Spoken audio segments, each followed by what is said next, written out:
for the amazing Christopher Riley. Thank you, John. Hello, everyone. Thank you for coming out on this most sacred of days, on payday. It's wonderful to see you here.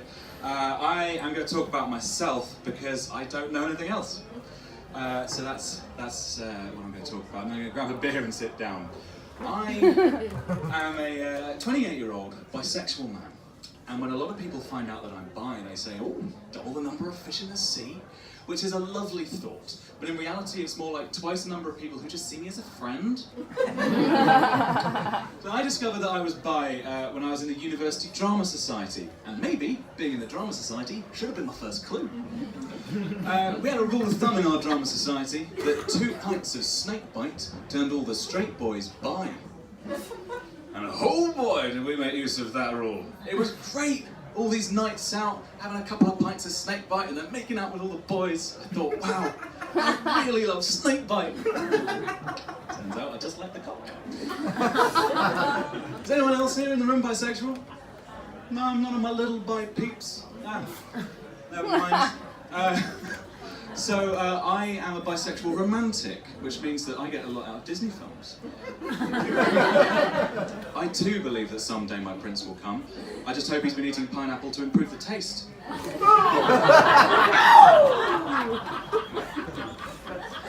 told that joke recently and someone said, I've heard about that. I was like, yeah, it's true. So I realised, well, I've been out for about 5 years now, and I realised recently I know nothing about bi culture. Absolutely nothing. I didn't even know there was any. As far as I was concerned, it was Rosa Diaz from Brooklyn Nine-Nine and a Love Island rip-off dating show on the E! Network called The Bi Life, which is terrible and fantastic all at the same time. So I didn't realise that there was any other bi culture. I mean, if I ask you to think of gay culture, something comes in your head, right? Any idea, what do you think of when you think of gay culture? Yeah. Sure, like Cher or Madonna, but yeah, sure, let's go with cock. Stereotypes. And it's the same if I ask you to think of lesbian culture, you might think, again, of stereotypes. Birkenstocks, Cat, Katie Lang, those are things that might pop into your head. If I ask you to think of bi culture, I mean, I had nothing, so I decided to do a bit of research. And I used the internet, and I searched bi culture, and there was a listicle. And the #1 item at the top of the list of bi culture is cuffed jeans. Turning the bottom of your trousers up is the bisexual equivalent of Liza Minnelli. I had no idea. You turn up the bottom of your trousers if you're into both sets of human genitalia, or if you really want to marry both Mr. Darcy and Lizzie Bennett, you know, do it both. If you like both halves of naked attraction equally, I mean, who doesn't, but yeah. So, but I wondered, I didn't really realise that how you wear your clothes was so important. Have I been giving off fetish vibes my entire life without realising it?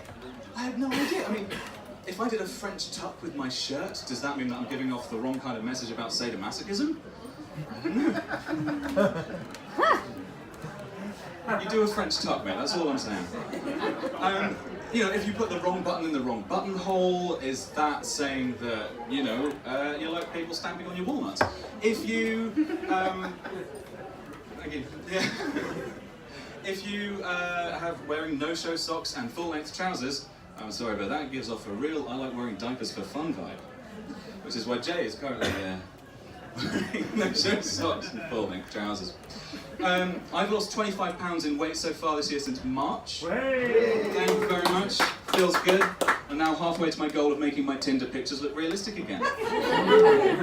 I've been telling that joke for a while now, but it's the only way that I'm keeping track of my weight loss, so it's got to stay in the set.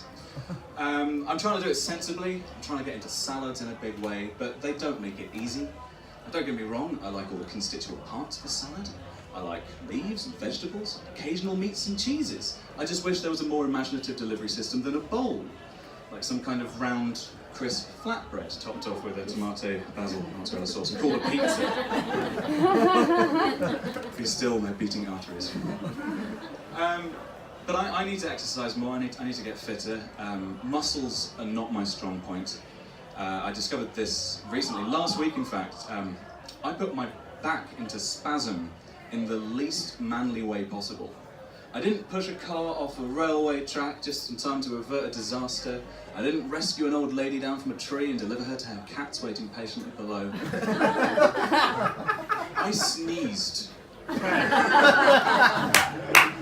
I sneezed and put my back into spasm. I am nothing if not a vigorous and energetic sneezer. In many ways, I sneeze like I shag.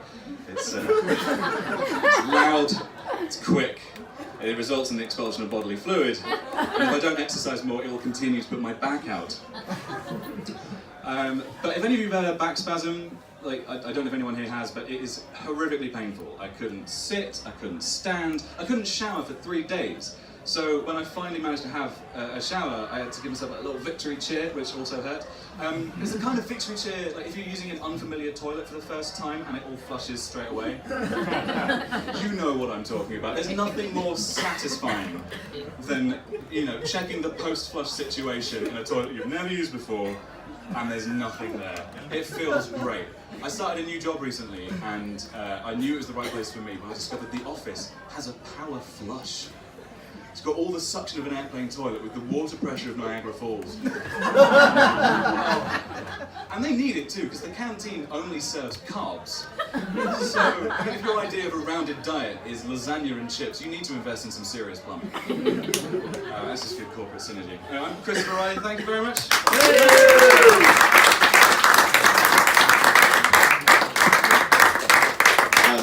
Chris, I'll get a pineapple juice and a couple of snake bites. Kind of not joking.